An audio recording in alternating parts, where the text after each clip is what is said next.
Everybody is fundamentally the ultimate reality, the self, the deep down basic whatever there is. And you're all that. Only you're pretending you're not.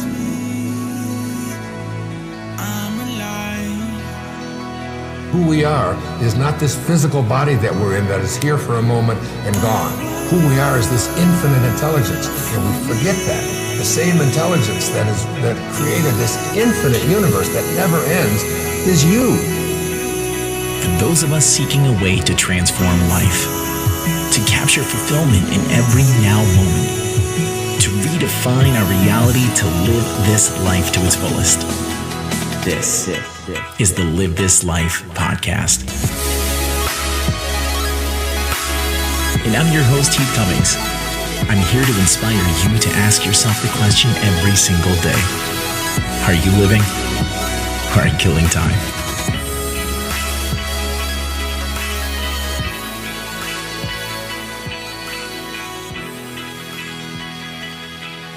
Today, we are going to talk about some of the external factors that can better or worsen our lives. We focus a lot on the internal aspects of what manifests in our life. We talk about the different things we can do to take care of ourselves, what mindsets we can adopt and bring into our lives to bring out the biggest and brightest version of our life. Well, that mindset that you can adopt also involves all the things that you allow into your awareness. We talk about cutting out the negative stuff in our lives all the time, whether it's our habits, our diet, propaganda media, all the stuff that can have a negative influence on our life. Well, that also goes for the power of influence of the people that surround us. And one of the pioneers of self-development and self-mastery, Jim Rohn, he had a famous quote on this, that you are the average of the 5 people you spend the most time with. And here's a quick clip on his take on this subject. What an important statement. The influence of those around us is so powerful. Many times we don't even realize we're being strongly influenced because it generally develops over an extended period of time. Peer pressure is an especially powerful form of influence because it is so subtle. If you're around people who spend all they make, chances are excellent that you'll spend all you make. If you are around people who go to more ball games than concerts, chances are excellent that you'll do the same. If you're around people who don't read many books, chances are excellent you won't read many books. People around us can keep nudging us off course a little at a time, until finally, 10 years from now, we find ourselves asking, how did I get here? Those subtle influences need to be studied carefully if we really want our lives to turn out the way we've planned. Now, on this major point... Now, this clip that I played, this is valuable, but it also does have some of its drawbacks. That's why I want to play sort of a devil's advocate on this subject. I agree with a huge portion of it, but there's also a part of it that I definitely disagree with. I mean, how can we, from a genuine, heartfelt mindset about the people around us, be okay with just cutting people out of our lives, especially people we might care deeply about, and people that might care deeply about us? So I have a few different ways I feel about this subject, since I know what the power of the outside world and those outside influences can have on our ability to process things internally. I also know what sort of impact this can have on not only your life, but the people who surround your life as well. It's not just all about you. What about those other people that you may choose to cut out? What happens to them? And that's, I think, something that gets lost in a lot of these self-development circles, because it is self-development, and it maybe sometimes can be perceived from a very selfish standpoint. What about life development? These people have lives too. They are in your life. We're going to dive into the importance of not only choosing your circle of influence, but the ripple effect that it can have, not only on your life, but the lives of everyone involved. Before we dive in too deep, I want to jump into reading a review that came in on iTunes. That's where a majority of our listeners come from, is from iTunes. But whatever platform you're listening on, please go on there and leave us a rating and review. anything that our listeners can do to put us out there in the spotlight of this massive sea of podcasts. It's about 1.7 million of them out there in the world right now. So anything our listeners can do to put us out there in front of the pack will help us reach the hearts and minds of that many more people. So please go on there and I will be sure to read them, good, bad, or indifferent. This one happens to be a 5-star review called Kick-Ass Podcast, left by someone calling themselves Master Motivator. I think I know who this one was. Heath Cummings does an excellent job of handling the host responsibilities. He takes great care to choose the right guests with the right stories and messages, which will shift the perspectives of the listeners. His questions are spot on for inspiring deeper levels of sharing, and he himself shares aspects of his own journey, which allows us to get to know him too. Great podcast for shifting your mindset. Thank you, Master Motivator, for leaving that review. And like I said, please go on whatever platform you're listening on and leave one as well, if you are so called to do so.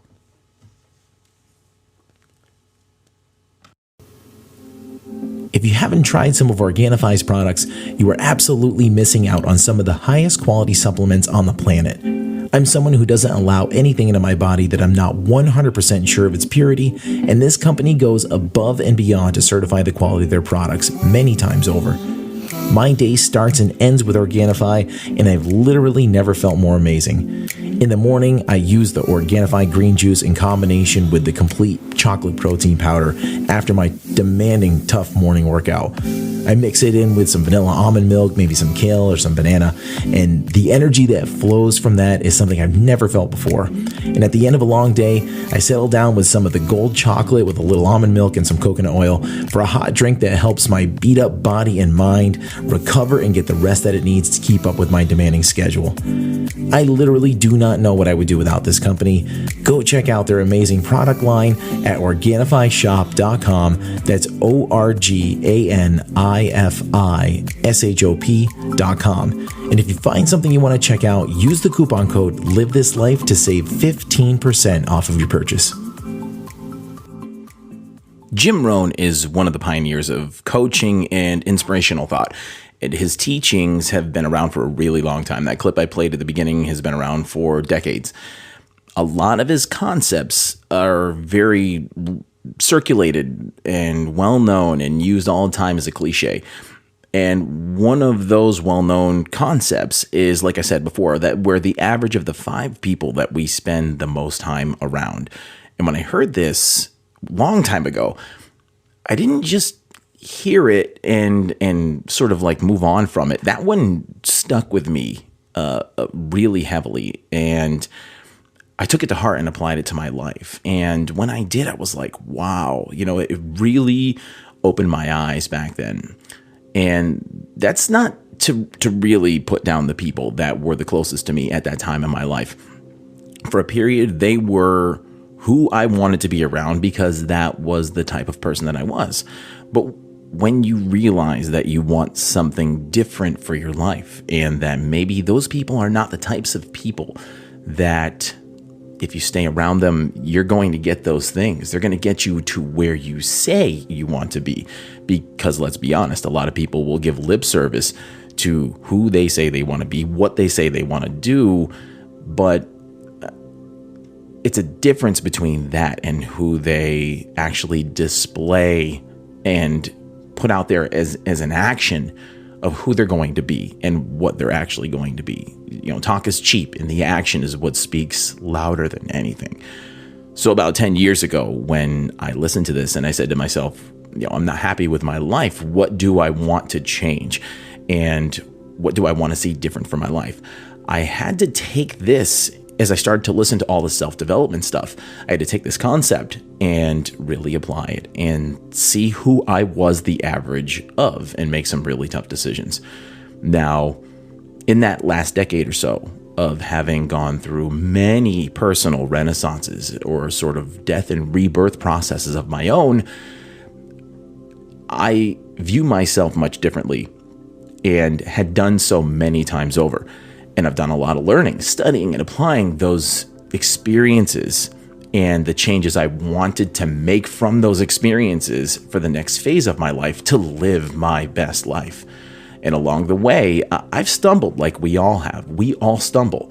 I've stumbled, I've fallen, I've made some mistakes, and I've not presented my greatest version of myself to the world. I've recently done it again. You know, we all have those backslides. I've mentioned that many, many times. I tell that to the people that I coach. You have to be patient with yourself. And because of the backslides that we have, and then we recognize them, I've also recognized that I have been the person that someone has cut out of their lives for a specific purpose. I was actually the one who was the unhealthy one and wasn't the greatest of influences. And some of the people who I had around me at certain points in my life said at one point, associating with this person is not going to get me where I want to go. And at the time, it hurt. And I had to dig a lot of deeping, but I understood after I did why they made those decisions. Now, I don't necessarily agree with the tactics in which it was done in some of my circumstances, because it was not done with any sort of consideration of my personal well-being or my growth coming from people who supposedly may have cared about me. It was just sort of a cut them off sort of thing and move on. And that's where today's episode is going to differ from a lot of what you might hear in the self-development circles, because I completely agree. You are going to be the average of the people you spend the most time with. It's just that process that you might go through at a certain point where you have to evaluate everyone and everything. What sort of process are you going to go through to make those changes? Are you going to straight up cut people off in your life? Or is there going to be a little bit different of a process? Now, these experts will tell you to evaluate who you spend the most time with, like Jim Rohn said, and he has sort of three famous questions that he has people answer. And I've heard a lot of other self-help people mention these. And I completely agree with every single one of these things. Number one, ask yourself, who am I around? What's my circle of influence? Number two, what am I allowing them to influence in my life? Are they influencing the way that I talk, the way that I see, how I see the world in myself? So those people who are there, which is number one, what are they doing to influence me? Because some people are really strong. It doesn't matter who you have around you. You may just be who you are. They live their life a certain way. You don't let their actions influence you. Kudos to you. A lot of people aren't like that. They let the way other people live their lives influence what they do. So number one is who's around me. Number two is how are they influencing me, if they are at all? And number three, is that all okay? Am I okay with those people, what they do, and how they influence me? And from there, you have several courses of action that you can take on it all. You can, number one, keep going the same route that you've been going. But if you do, you need to expect the same results. You need to expect the same results from the influence that you have around you. You bear the fruits of the tree that you tend, right? Number two, tell these people, since they're close to you, you can straight up and be honest, and you should be honest with people. Be honest and tell them that I don't want to go this way that you are going. You're going in this direction. I want to go this way. I would love for you to come with me on this ride. I would love for you to work on yourself while I'm working on myself, and we can continue this journey together. And then number three, out of all of that, you can also just cut them out, without that conversation. You can give them the chance as well to let that sink in, to maybe talk with them about it, because sometimes that can be hard for certain people to hear. You can give them the chance to sink or swim, and you can show them that you're there to fully support them to move on to their greatest version. But it's, I guess I'll use sort of a really stark, harsh analogy here.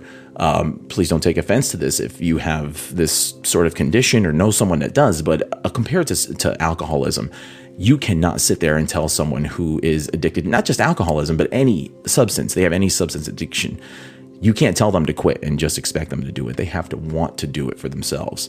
And this applies the same way. If there's some unhealthy habits they have in their lives and you call them out on it, or I wouldn't say so much call them out, but you mention that this is something that's not benefiting my life and I feel is at a detriment, and I'm trying to go in this direction. I'd love you to come with me, but you've got to work on leaving this behind and come down this road with me. And sometimes people will hear it and sometimes they won't. You have to give them that chance to sink or swim. Now, I speak about that sort of come to Jesus moment, because I did not often have that in my life. The most important person that in my life, my wife, she did have that at one moment. I was a very unpleasant person to be around, very intense, very job driven, just super alpha, highly driven person who was not a joy to be around. I had let all these sort of things in life just bring me to a certain point. And she did have that sort of, you need to do something differently or this isn't going to work. And I'm thankful for that, because I think that was probably one of the most pivotal moments in my life that made me do a lot of self-reflection, which then led to me wanting to take the actions on my own to become a better person, not because someone else wanted me to, because I wanted me to. But I've had other people in my circle at different time who I would consider family. Family doesn't always have to be blood, and they would say the same thing. But there's a difference between saying that and backing it up. And I've had some of those people just pack up and scoot when the going got tough. I guess when it wasn't fun and convenient anymore. And I remember being on the receiving end of that and being very hurt and being like, what the hell? I thought this was like family. Family doesn't walk out on each other. But there's a difference, and family sometimes can be one of the worst influences on your life. So just because someone is a friend, just because they are family, doesn't mean you stick through all sorts of things with them and let them continue to hold you back. But there's a difference between helping someone along and growing with them and letting them be a constant anchor around your ankle. I've used this analogy a lot, and we all are climbing these various mountains in our life. We are using these mental muscles to get us over boulders and up cliffs and climb the toughest spots. And sometimes those paths are covered in obstacles that make it even harder than it would be already. Life is hard, and sometimes these things get in our way. And sometimes we just need that friend who is a little bit further ahead of us to turn around, stick their hand out, lend a hand to help us up to maybe where they are and to keep us marching on that path and climbing that mountain together. Sometimes you surpass that friend. You have that friend in your life who's helped you along, and sometimes they slingshot you forward and you have to turn around and lend them a hand. That's the type of person you want to have in your life. That's the type of person you always want to have in your corner, and you should do everything you can possible to keep those people in your life and not let them go. Those are your people. I have people in my life like that right now, and I'm very thankful for it. People who, they may not be millionaires, they may not have huge social profiles and multiple houses or anything like all the stuff I aspire to have someday, but what they bring to the table is a whole other aspect in life that is amazing and inspiring, and it fires me up, it lights me up, it motivates me. It makes me look at those people and be like, yes, those are my people. And no matter what sort of difficult times they might go through, I know that the people who are in my tightest circle are motivated enough that we will help slingshot each other through a lot of tough times in life. And that's what's different about the conversation I'm having with you all, and where some of these other self-help gurus might take it. They might say, cut these people off, cut them off cold turkey, and adopt more people into your life that are the millionaires and the billionaires and who have all these things that you say you want. They'll get you to adopt a mindset that if you want to be a millionaire, you have to surround yourself with only millionaires, since you're not going to get there unless you have those people, because you're the average of those people, right? And that equation has some flaws in it from my perspective. Part of that equation are people who may not have the things you want, but they want you to have the things that you want. They are in your corner. They are here to bring out the best in you and cheer you on along the way. That's what is missing from the equation that needs to be added back in. My friend Tim, he's one of the most motivated, uplifting guys I've ever had the privilege to cross paths with in my life. He brings out some of the best in me. He gets me to live my life a little more expansive. Recently, he just got me to try Reiki. He was into it, and I'm open-minded toward all this stuff. So I tried it out for the first time. And we're actually going to go hit the sensory deprivation float tanks together in the next few weeks. Been talking about it for a while. Life's just gotten really busy and hectic. And because of that busyness and hecticness, just a few weeks ago, he motivated me to get out of my head, to break the cycle, knew I was stressed out and overworked and everything. And so we planned to go on a mental health break day and go climb literally the tallest mountain, not just figuratively, like legit the tallest mountain around us in the dead of winter. I mean, this mountain is pretty big. It like looms over the area from pretty much all viewpoints. And anywhere you go, you see this thing. It has this huge rocky point on it. You can look it up. It's actually the second most hiked mountain in the world next to Mount Fuji. It's Mount Monadnock in New Hampshire. And it's pretty intimidating, you know, and I got to say, I was pretty scared to do it when he first told me about it. That's why I was like, yes, absolutely. We got to do it. Let's go. It's something I've never done and was a little bit fearful of. So I'm like, yes, those are two things right there that make me say I have to do it. That's why this podcast exists, is because it's something I had never done and I was scared to do it. So this is another one of those circumstances. And we were going to shake things up. We were going to strap on a whole bunch of winter gear and ice cleats and go conquer this bad boy. And we climbed that big bastard in a few hours, and the wind was just nuts. We get to the top. I looked down a couple times as we're climbing these really steep areas on sheer ice. And we get to the top, and it was just absolutely amazing. You know, he took out a water bottle and had a few swigs, and within 5 minutes, it was like turned to slush. It was amazing. It was crazy to be at a point where everything else was downhill from you as far as your eyes could see. It was absolutely amazing. And, you know, I needed it so bad that we had planned to do it on a certain day, and I actually had to bail and take a personal day one day earlier because I was about to really lose it. It was more of a mental health personal day than anything. And it was extremely valuable, not just for the experience, but because I felt like I had somebody there who was dragging me up that mountain metaphorically as well. Like, we're going to take this challenge together and we're going to go do that. And it was cool because the whole experience of it was just amazing. And then it coincidentally was also the Lunar New Year, which I've been a little bit more open-minded to lately about looking at celestial events and all that kind of stuff. So I talked about that in a few episodes ago about the solstice. So I thought this was a super synchronistic time to go on this hike. It was amazing. But that's the kind of person you want to keep in your life and treasure them.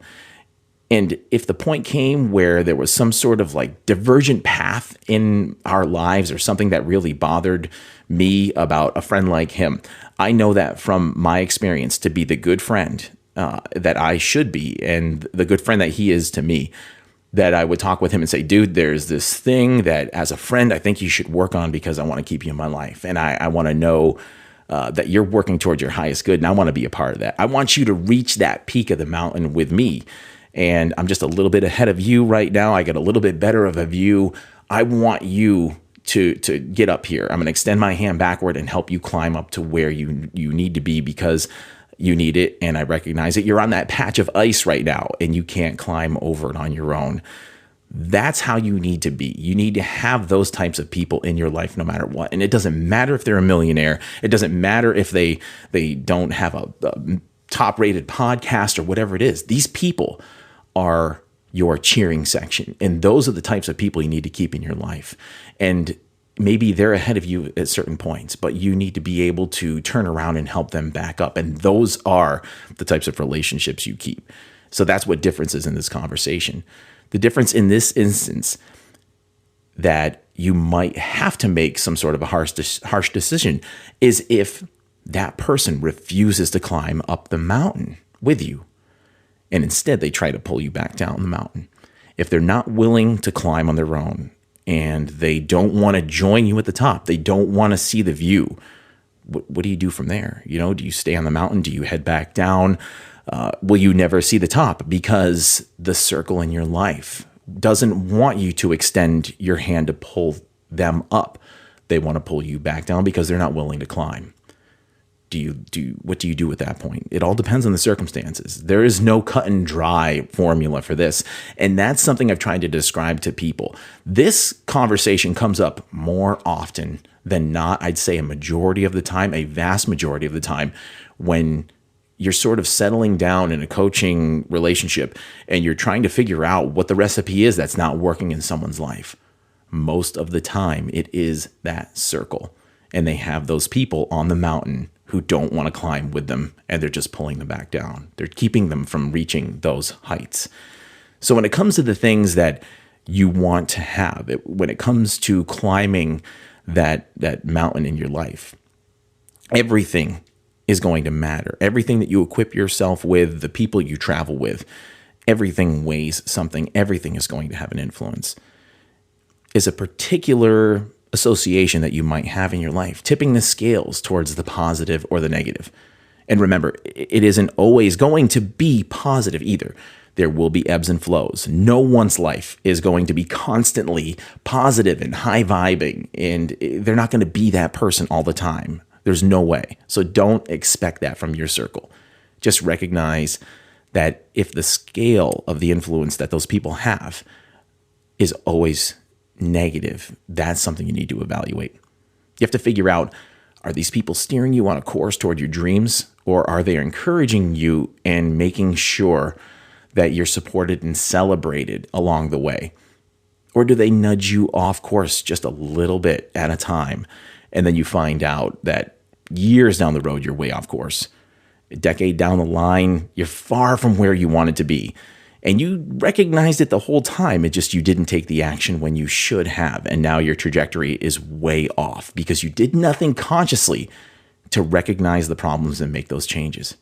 You have to make a choice that ultimately preserves your quality of life and gets you to where you want to be. And I'll also say that it doesn't have to be an all or nothing type of approach. You can also limit your association. If you have people in your life that they're great, but they just are a little bit, in a different direction than you, but you still want to be associated. You can still have all of those things in your life, whether it's people, it's your phone, social media, like little bits and doses are okay. But you just have to decide how much time you're going to give to those things. And if you're going to stay around at home and you're going to binge watch shows, go ahead and do that. But you just have to realize that the fruits of that tree are going to only produce certain things. It's not going to move you forward to your dreams. Jim Rohn's famous quotes was about spending major time on minor things. You have to evaluate where you're spending that time. Casual friends, casual time, and that's perfectly fine to have in your life. But spend your major time on things with major influence toward the places you want your life to end up. Don't eliminate people for the sake of being super judgmental on the way that they live their lives.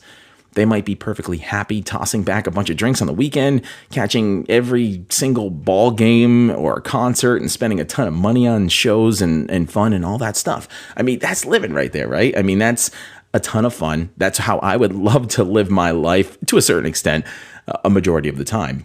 But to do those things, I would have to sacrifice other things in my life.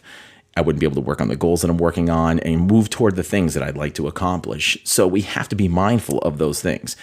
If you're taking up your time and your money, doing a bunch of recreation, and you're spending your time on making life just funner, then great. But then if you have to wait a few more months to have the money to do those things all over again, and then you do it again and you don't have any investment towards your dreams, then where have you ultimately brought yourself to? You take 100% of the income that you have and say you spend 80% of it on recreation and 20% on moving things forward, then you need to expect the fruits of that. But if it was vice versa, if it was 80% towards the things that are going to move you towards your goals and 20% on recreation, you're still getting a mix of both. It just depends on what output you're choosing in your life and what you're choosing to manifest by the choices you make. Someone who brings the right people into their life and has the right people in their corner and has the right cheering squad makes so much more of an impact on their goals and dreams. You have to surround yourself with the people that you're looking to follow, people that have the things to add to your life. If you're looking for good health and a good health outlook, then you need to get people who have the same thing. If you want someone to uplift your life and give you a much more positive outlook in life, then you need to have those types of people that have a positive outlook on life. If say you want to write a book, you need to get someone in your life who's an expert on writing a book and getting your book launched. It's funny because back in the first season of the show, I mentioned the whole book thing because we had an amazing author and book publishing coach, Janine Hernandez, on the show. And the guest that was just on the previous episode, 101, Walt McKinley, the two of them crossed paths. And I didn't realize this until after we recorded the show. She helped him just publish his first book, which comes out tomorrow on February 22nd, 2022. And it's already reached bestseller status. So this is an example of the circle of people that you can follow and stay connected to. And they all help move each other up that mountain. We celebrate and we promote each other. And now we are all doing the things that influence the world in a positive way that lights us up. We're moving towards our dreams and our goals.